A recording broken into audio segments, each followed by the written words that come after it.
मेरे चैनल में आपका स्वागत है दोस्तों। आज मैं आपको द मिरर इन द अटारी की कहानी दिखाने जा रहा हूं और कृपया ईयरफोन पहनना न भूलें। सारा का नया घर 800 के दशक के अंत में एक एकांत प्रिय परिवार के स्वामित्व में था। आखिरी झात निवासी लेडी मार्गरेट नाम की एक महिला थी जिसके बारे में अफवाह थी कि वह डार्क आर्ट्स की प्रैक्टिशनर थी। पड़ोसी अजीबोगरीब अनुष्ठानों और रात में खिड़कियों पर दिखने वाली भूतियां आकृतियों के बारे में फुसफुसाते थे। रहस्यमय परिस्थितियों में लेडी मार्गरेट के गायब होने के बाद घर दशकों तक वीरान रहा। अटारी में लगा आईना लेडी मार्गरेट को एक रहस्यमय यात्री से उपहार में मिला था। किंवदंती है कि आईने को एक प्राचीन पंथ द्वारा तैयार किया गया था जो मानता था कि आईने आत्माओं की दुनिया के प्रवेश द्वार हैं। आईने को उन लोगों की आत्माओं को फंसाने के लिए शापित किया गया था जो बहुत देर तक उसमें देखते थे।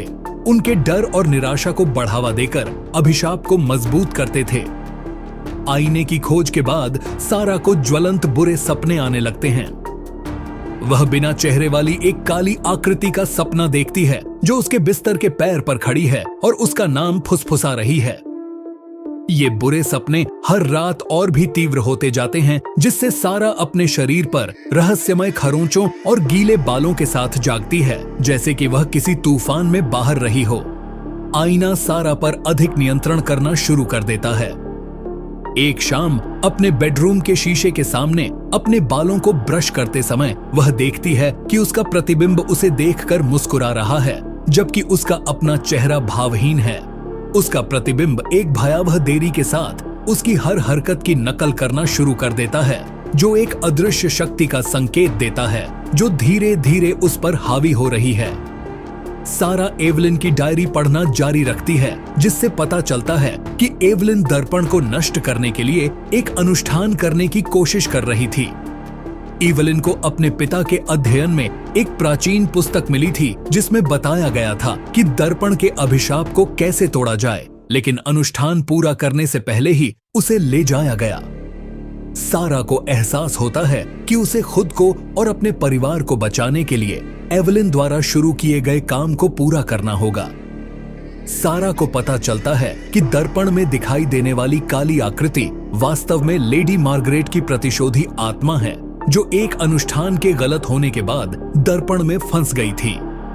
मार्गरेट की आत्मा अब सदियों की पीड़ा से विकृत हो चुकी है और वह अपनी पीड़ा को कम करने के लिए और अधिक आत्माओं को दर्पण में खींचने की कोशिश करती है।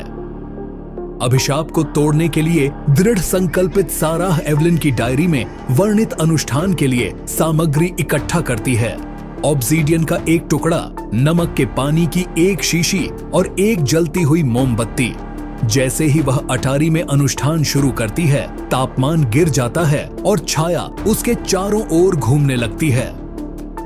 दर्पण हिंसक रूप से कंपन करता है जिससे अंदर फंसी सभी आत्माओं के विकृत चेहरे दिखाई देते हैं जो रिहाई की भीख मांगती हैं। जैसे ही साराह अनुष्ठान समाप्त करने वाली होती है दर्पण सैकड़ों टुकड़ों में बिखर जाता है और अटारी अंधेरे में डूब जाती है।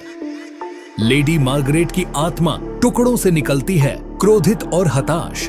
साराह और आत्मा के बीच एक तनावपूर्ण संघर्ष होता है जिसमें कमरे के चारों ओर वस्तुएं उड़ती हैं और दर्पण के टुकड़े खतरनाक तरीके से मंडराते हैं। अराजकता के बीच में एवलिन की आत्मा प्रकट होती है जो साराह को अपनी शक्ति देती है। साथ में वे अनुष्ठान के अंतिम शब्दों का जाप करने में सफल होते हैं जिससे दर्पण के टुकड़ों से एक चमकदार रोशनी निकलती है जो लेडी मार्गरेट की आत्मा को घेर लेती है। अंतिम कान फाड़ देने वाली चीख के साथ लेडी मार्गरेट को दर्पण के टूटे हुए अवशेषों में वापस खींच लिया जाता है। जब प्रकाश फीका पड़ जाता है तो दर्पण गायब हो जाता है, उसकी जगह धूल का ढेर आ जाता है। अटारी में भयानक सन्नाटा छा जाता है। सारा थक कर गिर जाती है लेकिन राहत महसूस करती है। एवलिन की आत्मा गायब होने से पहले उसे एक आभारपूर्ण सिर हिलाती है, आखिरकार मुक्त हो जाती है। सारा का परिवार उसे बेहोश लेकिन सुरक्षित पाता है। उसे पिछले कुछ घंटों की कोई याद नहीं है। कहानी सारा के अपने कष्ट से उबरने के साथ समाप्त होती है जो सुरक्षित प्रतीत होती है। हालांकि जब वह अपने परिवार के साथ घर छोड़ने की तैयारी करती है तो उसे अपनी जेब में दर्पण का एक छोटा सा टुकड़ा मिलता है। जब वह उसमें देखती है तो उसे अपना प्रतिबिंब दिखाई देता है, उसी विलंबित भयावह मुस्कान के साथ उसे वापस मुस्कुराता हुआ। आशा है आपको वीडियो पसंद आया होगा। कृपया शेयर करें और लाइक करें। अगले वीडियो में मिलेंगे और सुरक्षित रहें।